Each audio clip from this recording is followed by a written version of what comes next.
Hello, Taylor County. I'm Alex Renneman here, and today we have Stephanie Zucker, who's running for the State Senate, District 14. Stephanie, thanks for coming on the program. Alex, thanks for inviting me. Appreciate it. Absolutely. Why don't you tell our viewers a little bit about who you are? Well, I'm a wife, I'm a mom, I'm a scientist, I'm a small business owner. I love West Virginia, and I would like to help it. Great. Hey, you know, I think most of us have an idea of what the State Senate does, but maybe not so much. In your perspective, or in your words, how would you describe what being a state senator means? Well, I think the our state legislators are public servants, and I think sometimes our leadership's forgotten the servant part of public servant, and that's what I would see my role as a legislator would be, to represent the ordinary and extraordinary people of our state and work to meet our people's needs. Great. And you explained a little bit about how many hats you've worn, or roles you filled, or roles you still fill. Yep. But if you could just provide an example or an occasion or some experience that you feel has really provided the kind of experience for you to be a great leader for our district in our state senate. Wow. Well, I think that my science background is an important skill set that we're lacking in our state leadership. The ability to actually look at data and ask the right questions and assess offered solutions, potential solutions, and take information from the experts in the fields and the legislation that's been used in other communities, other states, and combine that with the information we have about our own state and look at our data and identify the actual problems and assess the quality of proposed solutions and choose solutions based on their effectiveness, their efficiency, and pursue those solutions instead of, taking a random bill that's offered by a national political advocacy group that maybe is just playing political games or is serving the interests of corporate special interests, and taking that on face value, because I think a lot of the decisions that are being made in legislation that's been looked at and implemented in our state is based on those kind of political gamesmanship or serving the needs of special interest donors, instead of actually looking for real solutions for the real problems that face our state. And our people have serious problems, and we do have resources to meet them, but we have to be willing to look outside the box and pick good solutions. So I think the science background is helpful. And the small business management. I mean, we have a veterinary hospital in Morgantown for the last 14 years and a dozen employees, managing that business to meet the needs of our community and our patients and our clients and be respectful to our staff, and manage to meet all those needs and not go bankrupt, which is a nice thing. By the way. Live within a budget and meet a lot of different needs, and do that with integrity. And we're ethical employers. We're ethical community members, and I have, and my husband and our family does, show integrity in our business dealings, and we see ourselves as servants to our clients and our patients and our community, not just as a business who's going to extract every penny that we can. So, and I think our government leaders need to take that attitude with our state government, much more so, because the purpose of our government should be to take care of our people in our state, and not to serve someone else's financial interests. So if you are fortunate enough to be elected, what is your number one priority going? And I know there's a lot of priorities in a district. There's as many counties as it is in District 14. But what would be your number one priority coming in? Wow. Boy, that's a really hard question because there are so many needs. My sort of big picture focus is to center all my decisions on what is best for our people, and for the individuals and the families and the communities in our state. And public employees, the addiction crisis, opportunities for our young people, education, and our roads. And those are, again, balancing a lot of different needs. And I think, most grown-ups with families and jobs and community roles, I've been balancing a lot of needs for a long time. And I think you have to be willing to do that and not just go in and say, well, I'm just going to focus on the addiction crisis, or I'm just going to focus on roads, or I'm just going to focus on our public employees or labor.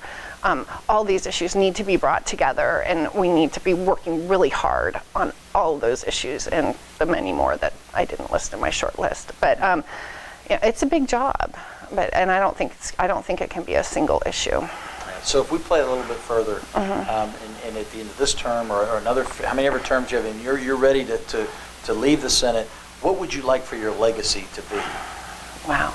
I would like my legacy to be a West Virginia that has the opportunities for our people and the quality of life in our state, where my kids who are in college and getting close to college, and my grandkids and your kids and grandkids can grow up here. If they go away to college, they can come back for great jobs. As I've been sort of on the campaign trail the last couple months, visiting all 8 of my counties and starting to meet people there, I'm hearing about so many needs, and the families being torn apart by addiction, families being torn apart by the lack of opportunities here, either for education or for jobs, especially for jobs. And our families are really strong. A lot of the public employees I've met have made sacrifices to take those jobs as public employees because they want to be in their state, they want to be in their communities, and that goes across all of our state. We love West Virginia. My girls especially are.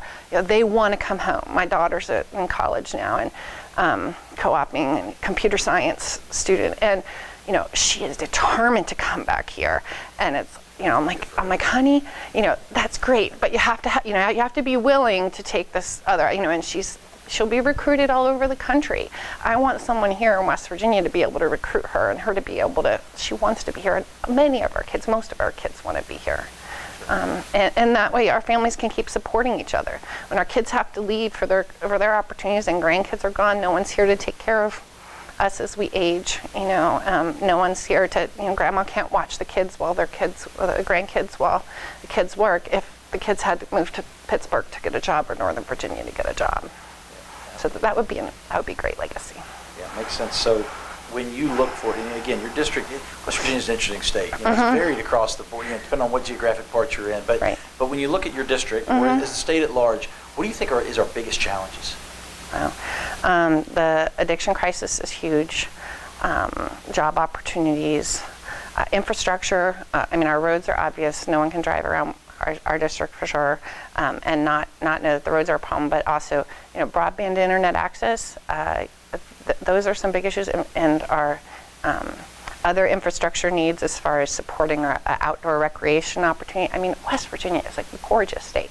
We have the most beautiful mountains and rivers, and we're making some progress on cleaning up some of our historically polluted watersheds. And people want to come here and raft. They want to come here and bike. They want to come from all over the place. But we have to have roads that they can access, that they're not afraid of. Oh, I'd really like to go to that, go raft on the Cheat, but I'm afraid of the road to get there. Or there's no, out near some of the big put-ins for the Cheat River, which there's very limited resources as far as, there's no grocery store in Brewston Mills. The people out in Brewston Mills are like, we need a grocery store. I'm like, yeah, you do. It's the second biggest population center in Preston County. No grocery. They have to drive to Morgantown or over into Maryland to get food. That doesn't, there's things that we could be doing to invest in those communities and bring people back to the rural areas but if you don't have high-speed internet, there's not many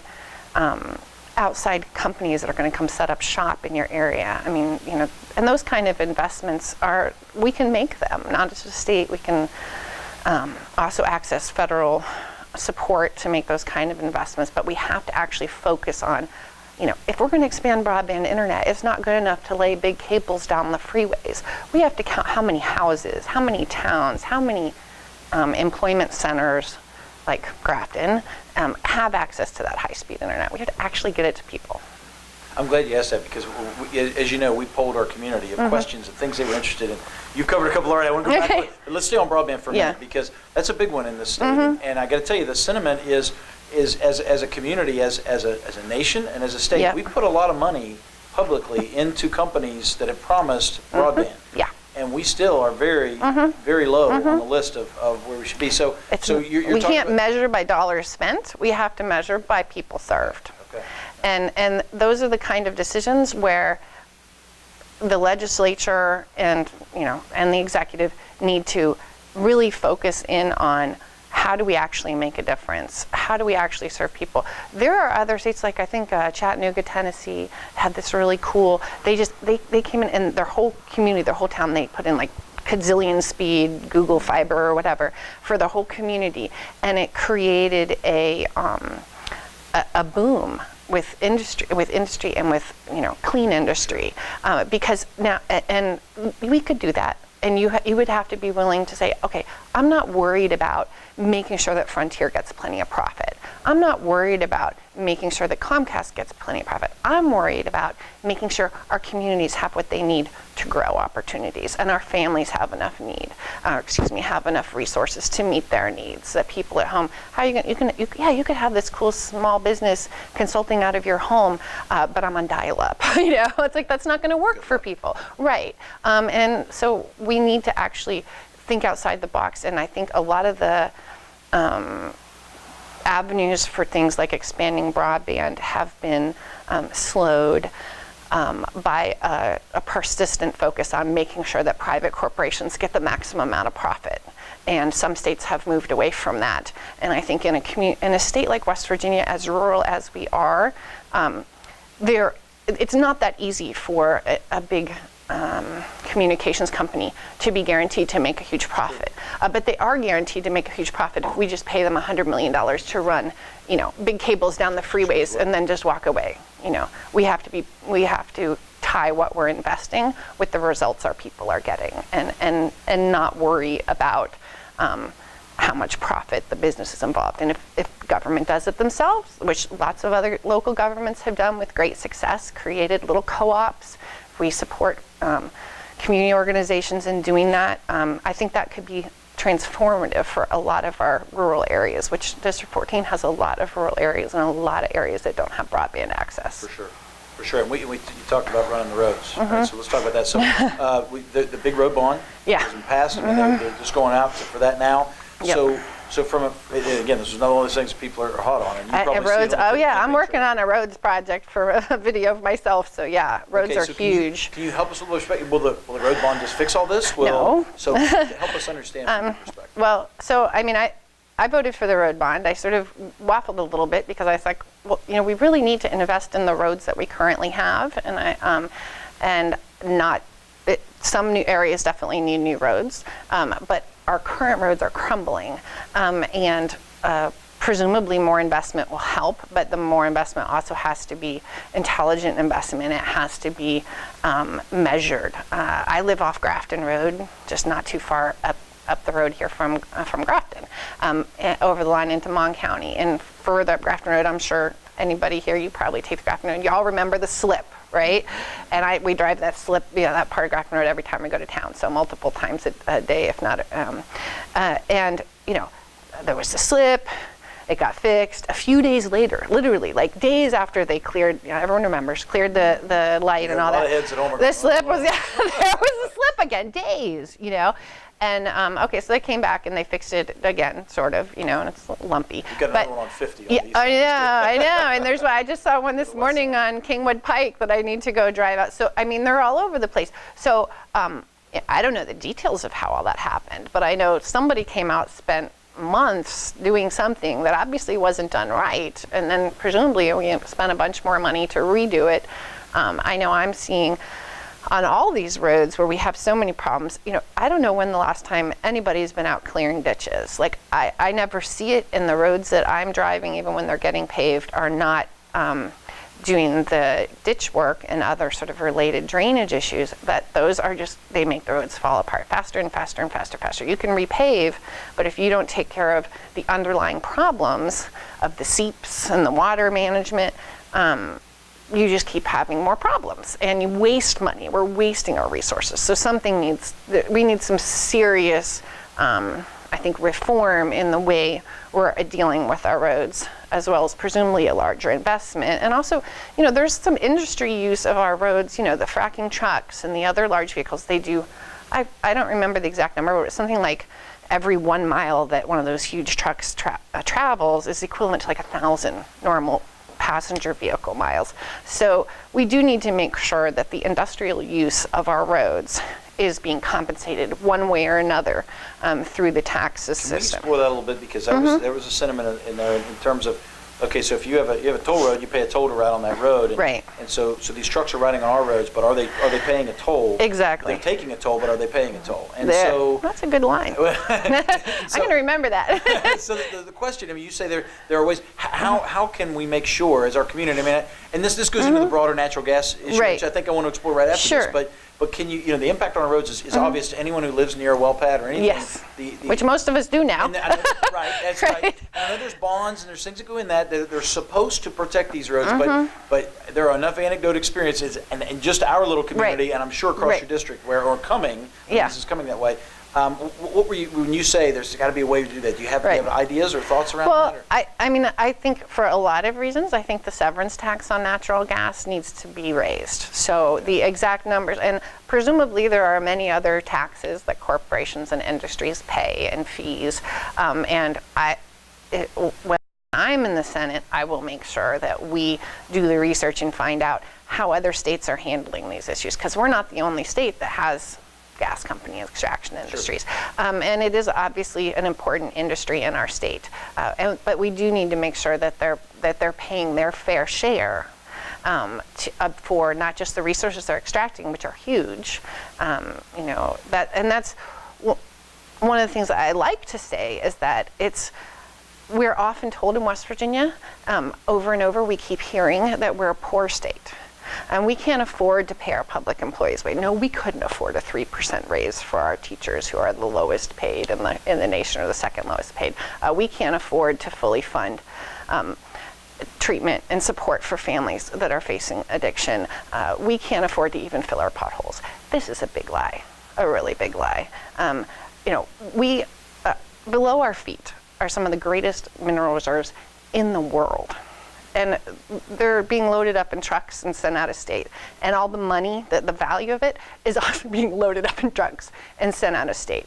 It happened with timber in West Virginia, then it happened with the coal, and now it's happening with our gas.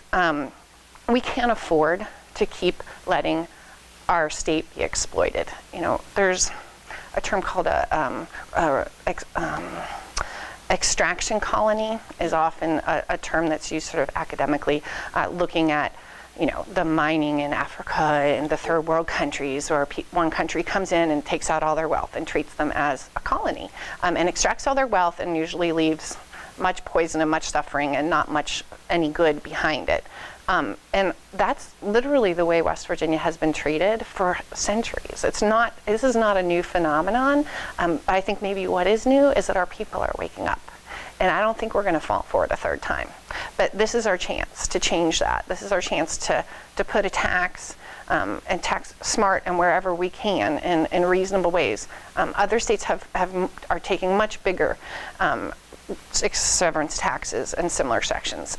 Impact fees and different things. Exactly. So exactly which taxes and how to do that, I think that's going to require some, again, intelligent analysis, actually going in there and pulling in the experts and looking what other states do, what works, what doesn't work, and then doing it, but not just listening to the multi-billionaire out-of-state extraction companies who say, oh yeah, you can't possibly tax, we can't afford that.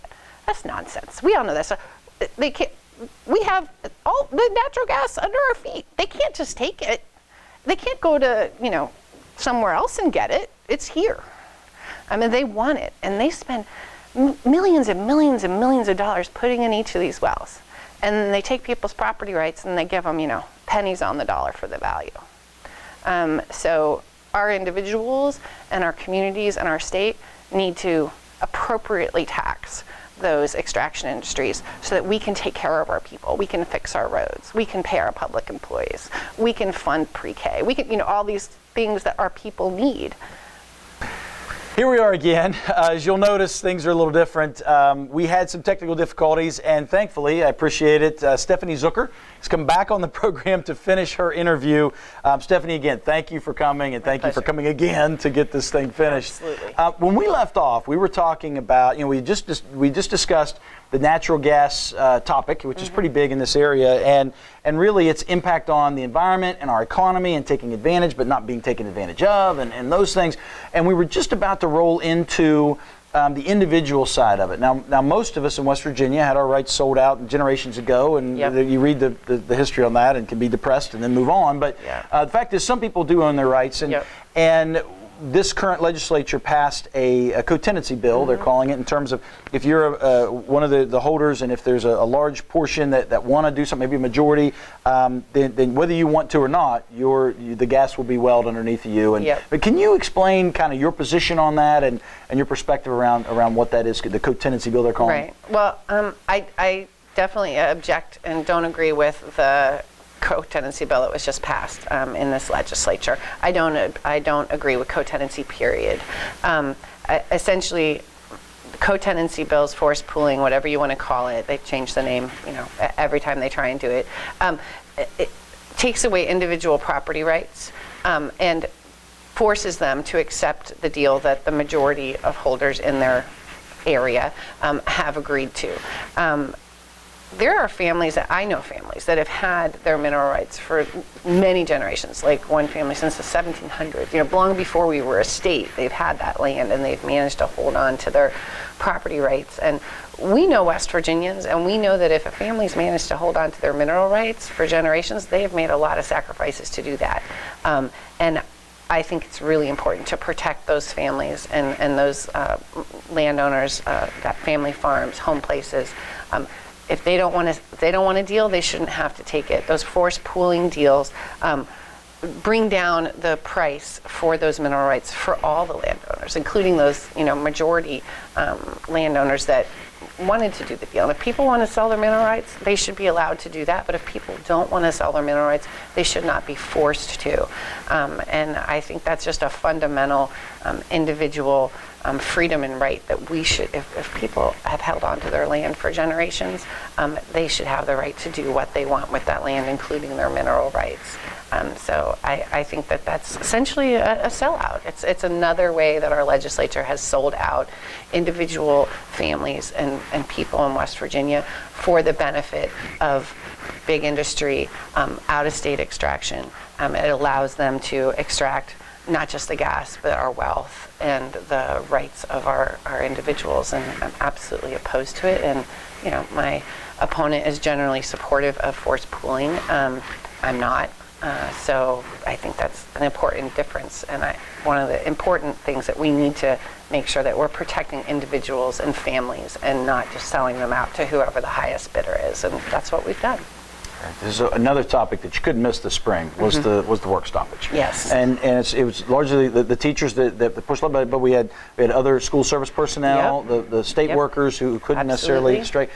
So that dominated the scene, and awesome. I think and really you see it playing out across the nation. And so I've got kind of a two-part question for you. Okay. One is your perspective on it. Obviously, I'd like for you to understand your perspective. And then, everybody's claiming a win, right? There's PIA task force, there's a pay raise, and so all sides are claiming they did exactly what everybody wanted to do. And so it's interesting to me. But anyway, so there's that. But then the second question is something that we at Unleashed Tiger ask each other a lot is, so, and folks that we're asking again, these are questions from outside. They're asking, okay, so in corporate America or in public anywhere, if there's a problem in a company, if they're not meeting earnings or they've done something wrong, it's the leaders that get the finger point at them, and the leaders are the ones that have to fix it. As it should. But in the education system, it seems different to me. What happens is everybody points fingers at the teachers, which are in this context the employees of the company. But yet the way the state's education system is structured, the state legislature are the leaders, then the state board and the county boards, and ultimately the superintendents as well. So I guess what's next? How do we solve our problem? And you're vying for a position that's at the top of the leadership level of our education system. So really, two-part question, lots going on there, but help me out. Remind me if I missed a part. Will do. So I absolutely supported the teachers' work stoppage. I was on the pickets with them. I was awed and impressed by their leadership and their determination, not just to address their own issues with wages, benefits, working conditions is a big issue too for themselves, but for all public employees. And meanwhile, they were worried about their students. You know, they were putting together food bags and lunch bags and backpacks full of food for their kids all across the state. And I think that speaks to who the teachers are as a people. I think we have amazing teachers, amazing support personnel, the people that are working with our kids and in education. You know, they're making sacrifices to do that. And no one could pay any attention to the work stoppage and not know that now that we have some of the lowest paid teachers and all of our public employees across the country. Ours are the second lowest, third lowest, and they're also getting hit by constant premium increases on their PIA and reduction in benefits, limited benefits. A lot of these people that I was talking to, the teachers have all kinds of concerns, but I was talking to some DHHR staff up at a picket in Kingwood early on in the work action, and asking them what are your concerns. Yes, they were actually not concerned at all about their wages, and these are people making almost minimum wage. They're like, oh, wages are fine, but they were desperately concerned about the PEIA, and that's something that we have a task force. That's not a solution. That's a conversation. That's a beginning, and we're having public meetings now throughout this next couple months to try and bring more ideas together. But again, those are ideas, they're not solutions. We have to have the legislature and the executive, but they have to take the leadership and solve these problems. And that 5% raise is a great beginning and was a great win. We need to make sure that's just a down payment, because that isn't a solution. That's a step. And so my perspective is that 5% needs to be built on, and we need more comprehensive wage increases, benefit solutions, and working condition solutions for all of our public employees, educators, their support. I've been endorsed by both major teachers unions, by the school service personnel, by labor in general, and that's because I've answered, dozens and dozens of pages of questionnaires. I've been interviewed, and I've shown my commitment to supporting the working people of the state. And that's something that our leadership has absolutely failed to do. My opponent's been in office for 12 years now. I don't think that anybody is very happy with what's been happening in West Virginia over the last 12 years. I think he should be fired. So I think we need to really clean the House, clean the Senate, and we need to bring in people who are supporting working families, who understand the complexities of the issues and are willing to dig into the complexities and not just buy into, this National Koch brothers funded organization gave me a bill that says we should, cut corporate taxes and we should cut services to our people, because it's a natural consequence. If we don't have funding, we can't invest in education. If we don't have funding, we can't fix our roads, all the kind of problems that we're dealing with. And our legislature has just not shown the courage to make decisions based on what's best for the people of the state. So fixing our educational problems, investing in education. Obviously we have to do a real fix for PEIA, and that's going to require real money. So there has to be a funding source. And I think we've already talked about natural gas. We might talk more about it, but increasing severance taxes, other taxes on the extraction industries, and then on these out-of-state companies. They're making billions and billions and billions of dollars off of what we have. Increasing it to one, clean up the problems that they create with their trucks and our roads falling apart and all that. But two, to invest in our people. And investing in education is absolutely a fundamental priority for me, and should be a fundamental priority for all of our legislature. That's their job. It's their job to take care of our people and our kids and our families and our employees. That's our responsibility as a state, and that's what our legislature should be doing. When you talk about kids and families, and we touched on it earlier, one of the major challenges, and you mentioned it as the biggest challenge you're seeing, or one of the biggest challenges we're seeing in the area, is the opioid addiction and their impact on that. So, related to education, but also outside of that, what can the state be doing from a legislative perspective to really stem the outcomes of opioid and certainly try to reduce? I mean, what do you see? Right. Well, I mean, I think the opiate addiction and crisis, the addiction crisis as a whole, is absolutely an emergency, and we need to be treating that as an emergency and looking at every reasonable solution and every angle and dealing with prevention, treatment, and supporting the families that are dealing with this crisis. There's statistics out there that are just absolutely heartbreaking of the number of our kids that are living in really high trauma situations. I think I heard a statistic a day or two ago that the number of kids in foster care is up like over 40% in just the last couple of years. These are a huge number of kids, and those kids are in foster care. They're also being taken care of by grandparents. I mean, you probably know families. I know multiple families where aunts and uncles and grandparents are taking care of kids. And those families do not get much support from our state, and those kids don't get much support from our state.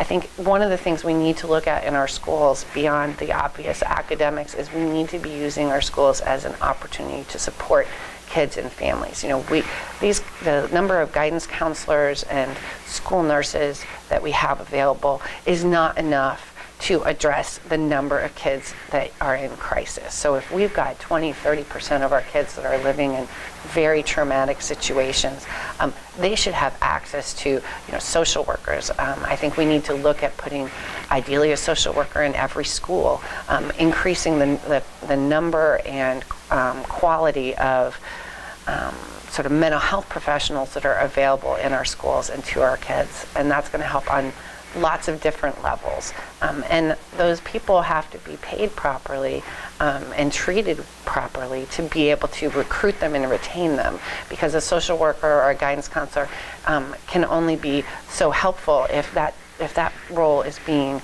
turned over every 3 months. A 8-year-old who's lost both their parents to addiction is being raised by their grandparent and had to move and is in a new school and has probably missed school and has got health issues and maybe has been abused or otherwise traumatized. They need to have access to supportive counselors and who can help bring them access to programs, to feeding resources, to all those kind of things. There's so much trauma, and that we need to be dealing with that trauma at its source. So whatever we need to do, we need to look at what all our options are, and then we need to do that. And we have to find a way to do that, because that's our absolute responsibility. And when we think about our DHHR staff, our school staff, our corrections officers, our state police, these state employees, many of them are dealing with our very most vulnerable citizens. I was talking to a sheriff and his deputies the other day, and I was like, you guys deal with our very most vulnerable people on probably what is the worst days of their lives.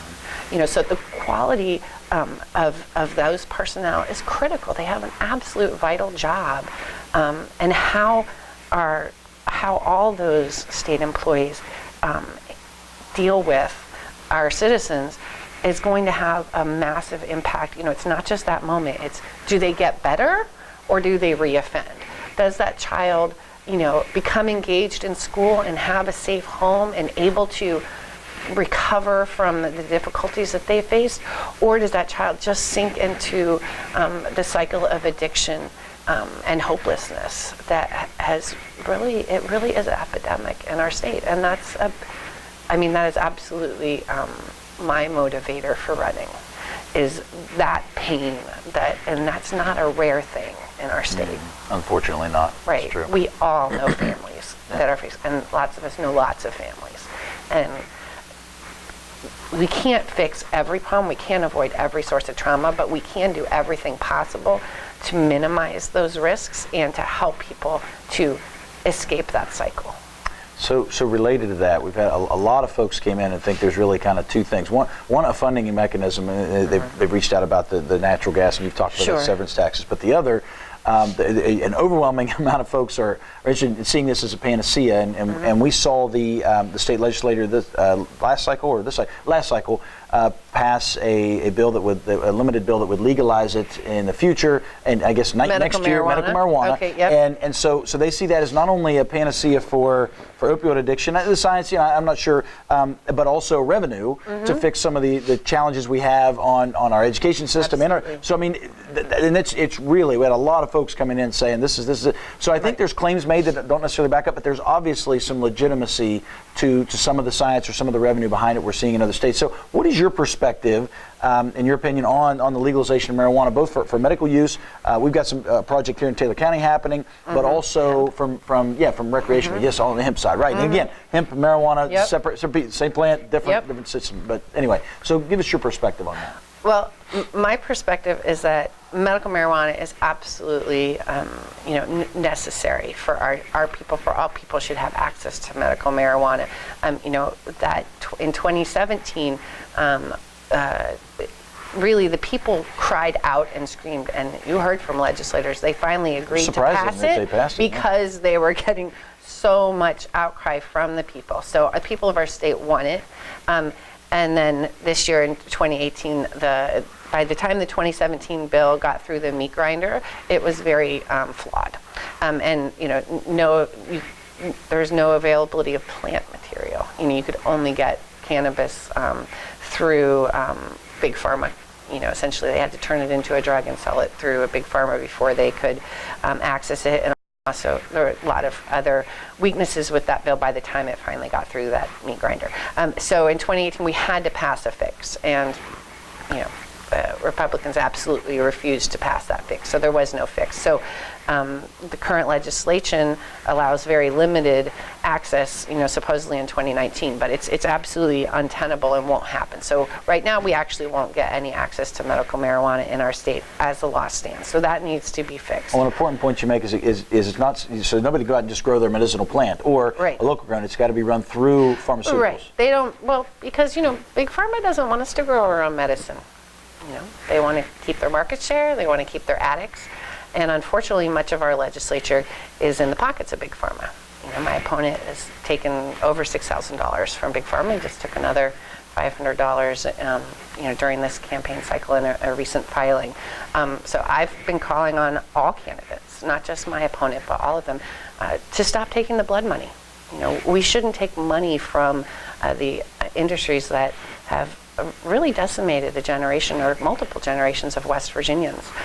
So that's a big problem. But the medical marijuana is a medical need. There's studies come out, not just that medical marijuana reduces opiate use, reduces prescriptions, also reduces overdoses very substantially. Just recently in the Journal of the American Medical Association, the sort of preeminent medical journal, they have a couple of really great studies on actually Medicaid populations in different states, where they have states that have legalized medical marijuana, and then further the states that have legalized recreational marijuana. We've seen like over 10-15% drop in use, prescriptions, and overdoses in states that allowed medical marijuana, and then an additional 10% or more drop by allowing recreational, presumably because it obviously makes it much easier for people to access. And in West Virginia, that would probably be even more so, because accessing medical marijuana in states that have it requires accessing a medical doctor who's willing to prescribe it, most of whom don't accept insurance, or certainly wouldn't accept Medicaid. So you're talking about a couple $100 cash payment to a medical doctor to get that prescription, however often you have to redo that, every 3 months or however often. That's a huge limiting factor. In West Virginia, that would be massive. So allowing recreational allows easier access and less expensive access to a medicinal product. How could anyone look and say, if we can have the simple step, one piece of legislation, legalize recreational cannabis in addition to the medical, and that one piece of legislation would be easily predicted to reduce opiate prescriptions and opiate overdose deaths by 20% or more, essentially instantly, and bring in millions and millions of dollars in tax revenues to fund our priorities, and create thousands of good green jobs that have to stay in West Virginia.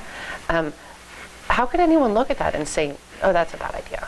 To me, this is just a no-brainer. We should legalize marijuana across the board. We should regulate it, and we should tax it, and use those revenues to fund our priorities, and save money in law enforcement, save money, reduce jail crowding, and start bringing these families back together. We have so many families that are split apart by the adult children being in prison or otherwise in the criminal justice system because of just simple drug addiction. We need to fix that. We need to bring families back together, and certainly, industrial hemp.